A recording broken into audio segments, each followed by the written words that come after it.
No one is safe. Ladies and gentlemen, here with a special edition of the Colbert Report, Stephen Colbert.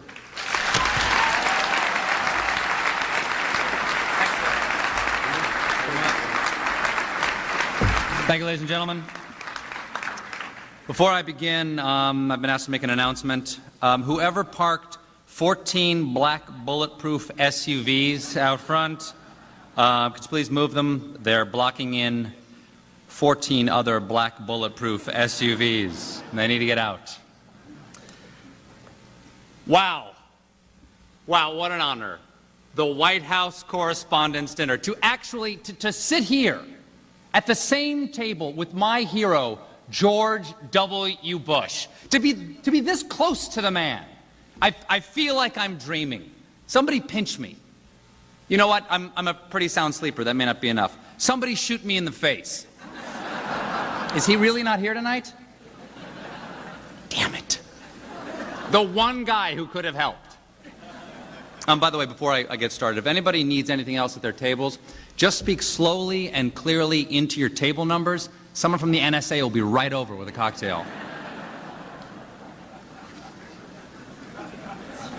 Mark Smith, ladies and gentlemen of the press corps, Madam First Lady, Mr. President, my name is Stephen Colbert, and tonight it is my privilege to celebrate this president. Because we're not so different, he and I. We both get it. Guys like us, we're not some brainiacs on the nerd patrol. We're not members of the Factinista. We go straight from the gut. Right, sir? That's where the truth lies. Right down here in the gut. Do you know you have more nerve endings in your gut than you have in your head? You can look it up. Now I know some of you are going to say I did look it up, and that's not true. That's because you looked it up in a book. Next time, look it up in your gut. I did. My gut tells me that's how our nervous system works. Every night on my show, The Colbert Report, I speak straight from the gut, okay? I give people the truth unfiltered by rational argument. I call it the no-fact zone. Fox News, I hold a copyright on that term.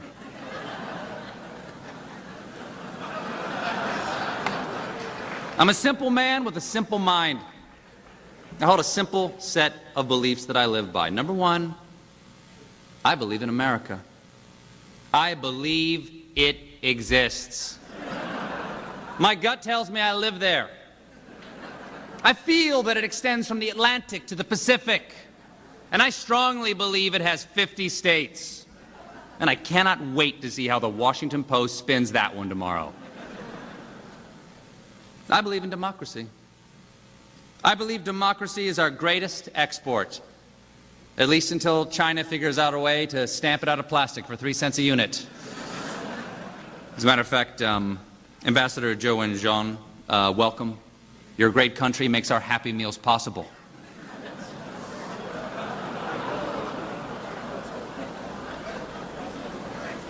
I said it's a celebration. I believe the government that governs best is the government that governs least, and by these standards we have set up a fabulous government in Iraq. I believe in pulling yourself up by your own bootstraps. I believe it is possible. I saw this guy do it once in Cirque du Soleil. It was magical. And though I am a committed Christian, I believe that everyone has the right to their own religion, be you Hindu, Jewish, or Muslim. I believe there are infinite paths to accepting Jesus Christ as your personal Savior.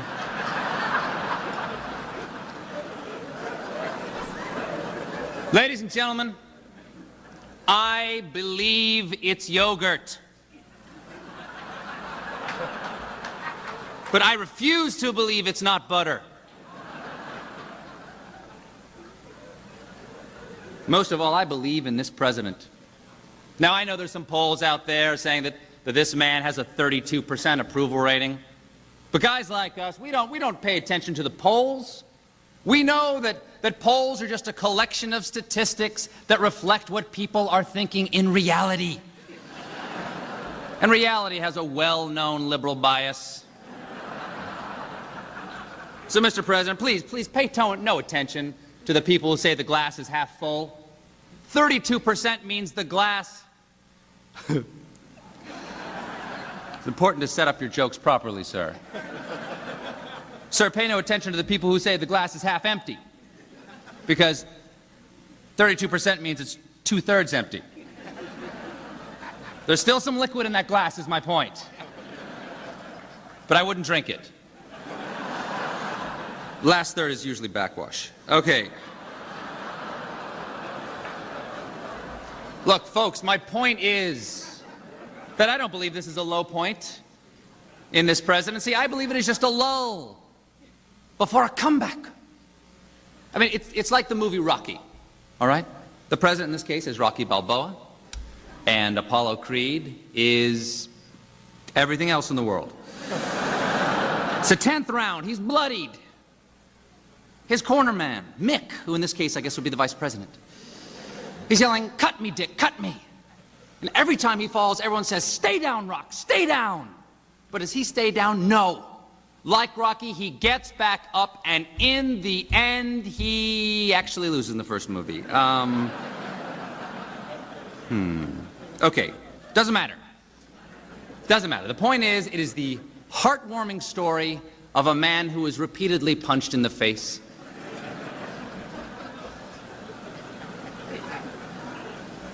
So don't pay attention to the approval ratings that say that 68% of Americans disapprove of the job this man is doing. I ask you this, does that not also logically mean that 68% approve of the job he's not doing? Think about it. I haven't. I stand by this man. I stand by this man because he stands for things. Not only for things, he stands on things. Things like aircraft carriers and rubble and recently flooded city squares. And that sends a strong message that no matter what happens to America, she will always rebound with the most powerfully staged photo ops in the world. Now, there may be an energy crisis. Well, this president has a very forward-thinking energy policy. Why do you think he's down on the ranch cutting that brush all the time? He's trying to create an alternative energy source. By 2008, we will have a mesquite-powered car. And I just like the guy. He's a good Joe. Obviously loves his wife. Calls her his better half. And polls show America agrees. And she's a true lady and a wonderful woman. But I just have one beef, ma'am. I'm sorry, but this reading initiative. I'm sorry, I've never been a fan of books. I don't trust them. They're all fact, no heart. I mean, they're elitists telling us what is or isn't true or what did or didn't happen. Who's Britannica to tell me the Panama Canal was built in 1914? If I want to say it was built in 1941, that's my right as an American. I'm with the president. Let history decide what did or did not happen.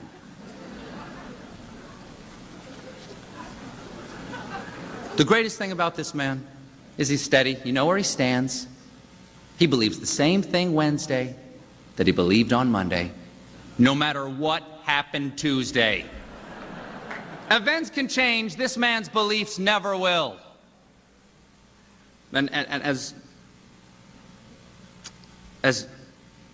excited as I am to be here with the president, I am appalled to be surrounded by the liberal media that is destroying America, with the exception of Fox News. Fox News gives you both sides of every story, the president's side and the vice president's side. But the rest of you, what are you thinking? Reporting on NSA wiretapping or secret prisons in Eastern Europe? Those things are secret for a very important reason. They're super depressing. And if that's your goal, well, misery accomplished. Over the last 5 years, you people were so good. Over tax cuts, WMD intelligence, the effect of global warming, we Americans didn't want to know, and you had the courtesy not to try to find out. Those were good times, as far as we knew. But listen, let's review the rules. Here's how it works. The president makes decisions. He's the decider. The press secretary announces those decisions, and you people of the press type those decisions down. Make, announce, type. Just put them through a spell check and go home. Get to know your family again. Make love to your wife. Write that novel you got kicking around in your head. You know, the one about the intrepid Washington reporter with the courage to stand up to the administration? You know, fiction.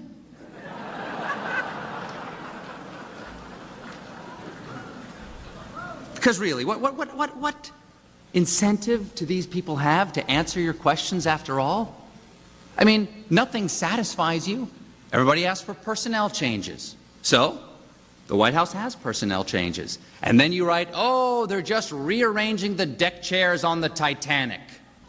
First of all, that is a terrible metaphor.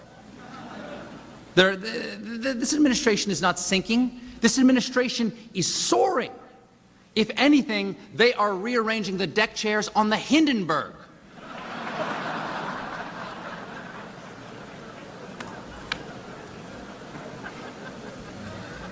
Now, it's not all bad guys out there. There's some of the heroes out there tonight. Christopher Buckley, Jeff Sachs, Ken Burns, Bob Schieffer. I've interviewed all of them. By the way, Mr. President, thank you for agreeing to be on my show. I appreciate it. I was just as shocked as everyone here is. I promise you. How's Tuesday for you?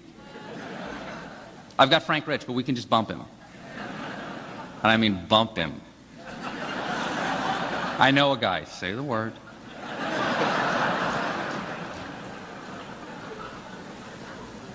See who we got here tonight. We got General Mosley, Air Force Chief of Staff. We've got General Peter Pace, Chairman of the Joint Chiefs of Staff. They still support Rumsfeld. Right, you guys aren't retired yet, right? Right, they still support Rumsfeld. Look, by the way, I've got a theory about how to handle these retired generals. I've caused all this trouble. Don't let them retire. Come on, we've got a stop-loss program. Let's use it on these guys. I've seen Nazzini in that crowd on Wolf Blitzer. If you're strong enough to go on one of those pundit shows, you're strong enough to stand on a bank of computers and order men into battle. Come on.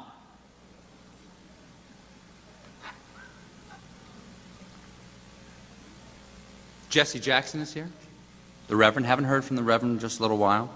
I had him on the show. It was a very interesting interview, a very challenging interview. You can ask him anything, but he's going to say what he wants at the pace that he wants. It's like boxing a glacier. Enjoy that metaphor, by the way, because your grandchildren will have no idea what a glacier is.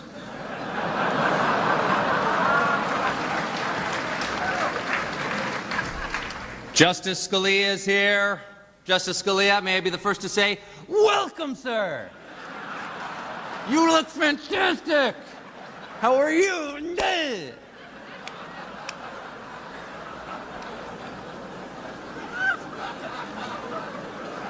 Just talking some Sicilian with my paisan.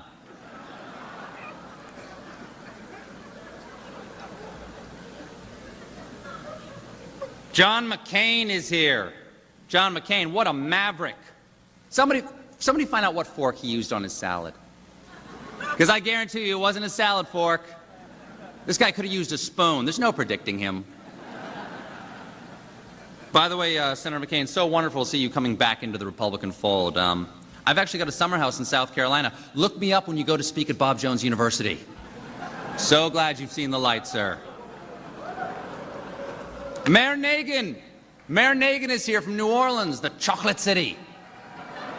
Yeah, give it up. Mayor Nagin, I'd like to welcome you to Washington, D.C., the chocolate city with a marshmallow center.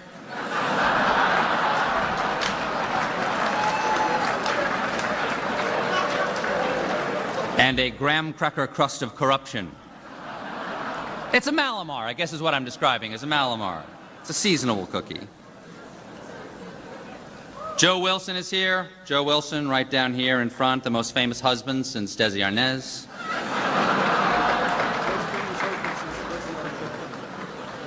And of course, he brought along his lovely wife, Valerie Plame. Oh my God. Oh, what have I said? G. Manetti. I am sorry, Mr. President. I meant to say he brought along his lovely wife, Joe Wilson's wife. Patrick Fitzgerald's not here tonight, right? Okay, dodged a bullet. And of course, we can't forget, man of the hour, new press secretary, Tony Snow. Secret Service name, Snow Job. Toughest job. What a hero. Took the second toughest job in government, next to, of course, the ambassador to Iraq. Got some big shoes to fill, Tony. Big shoes to fill.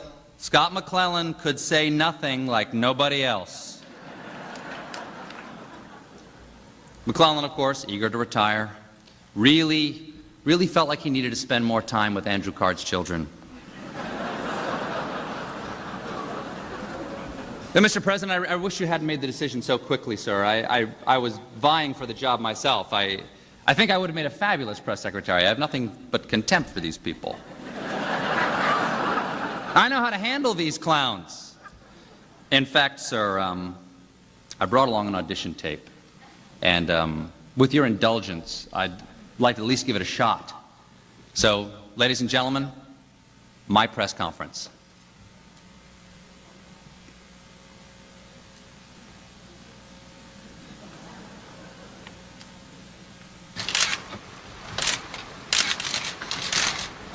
I have a brief statement. The press is destroying America.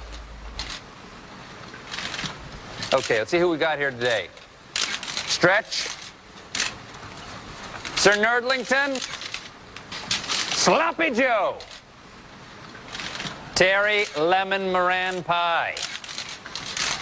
Oh, Doubting Thomas, always a pleasure.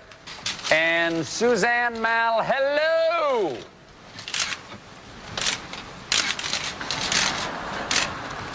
Yes. Will the Vice President be available soon to answer all questions himself? I've already addressed that question. You. Walter Cronkite, the noted CBS anchor. No, he's the former CBS anchor. Katie Couric is the anchor of the CBS Evening News. By the way, how do you guys feel about that? You tousled hair, guy in the back. Are you happy about Katie Couric taking over the CBS Evening News? No, sir, Mr. Colbert. Are you? Oh, look, we woke David Gregory up. David, you have a question? Did Carl Rove commit a crime? I don't know. I'll ask him. Carl, pay attention, please. Do you stand by your statement from the fall of 2003 when you were asked specifically about Carl and Elliot Abrams and Scooter Libby, and you said, I've gone to each of those gentlemen, and they have told me they are not involved in this. Do you stand by that statement? Nah, I was just kidding. No, you're not finishing. You're not saying anything. You stood at that podium and said... That's where you're wrong. New podium. Just had it delivered today. Get your facts straight, David. This is ridiculous. The notion that you're going to stand before us after having commented with that level of detail and tell people watching this that somehow you've decided not to talk? You've got to... I'm sorry, what's that, David? If I can't hear you, I can't answer your question. I'm sorry. I have to move on. Yes. Terry. After the investigation began, after the criminal investigation was underway, you said, all of a sudden you have respect for the sanctity of the criminal investigation? No, I never had any respect for the sanctity of a criminal investigation. Activist judges. Yes, Helen. You're going to be sorry.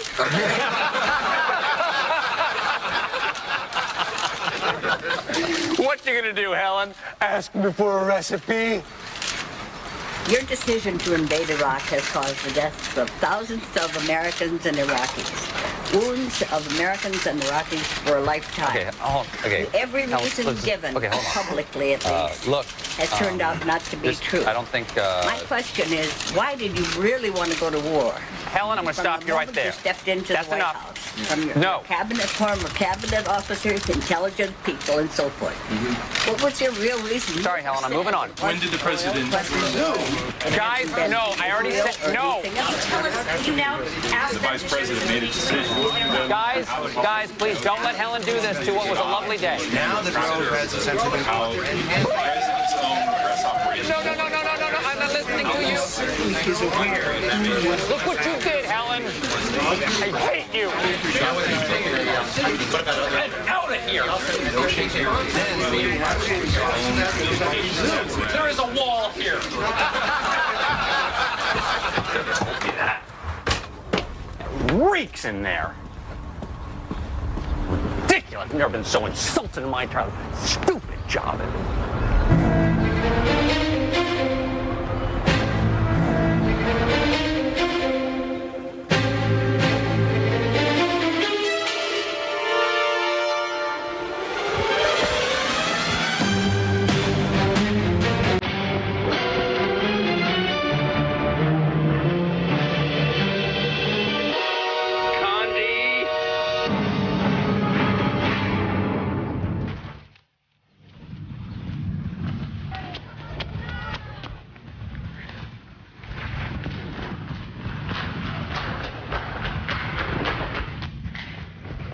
Oh, thank God.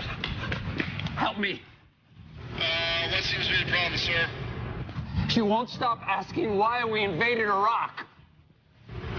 Huh. Why did we invade Iraq? No!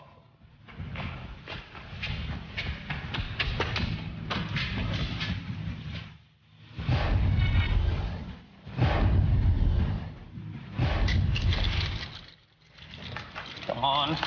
Come on.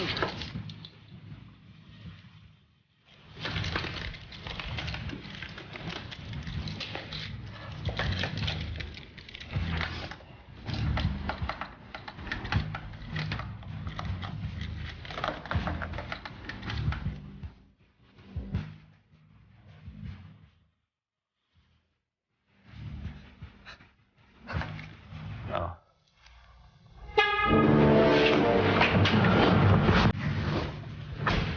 All right. Okay. Got it. Oh, God. Okay.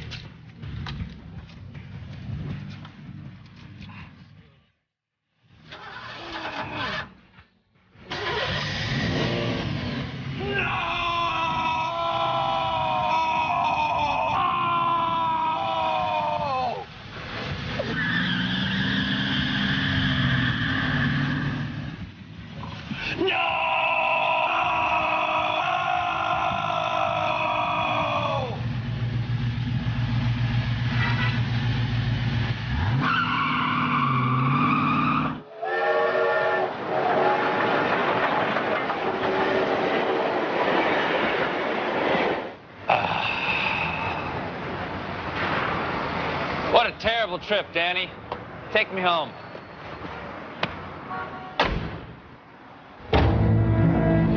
Buckle up, hon.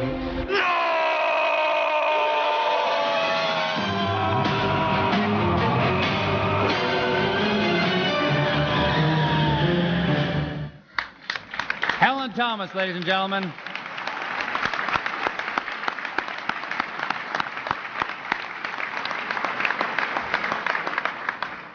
Mr. Smith, members of the White House Correspondents Association, Madam First Lady, Mr. President, it's been a true honor. Thank you very much. Good night.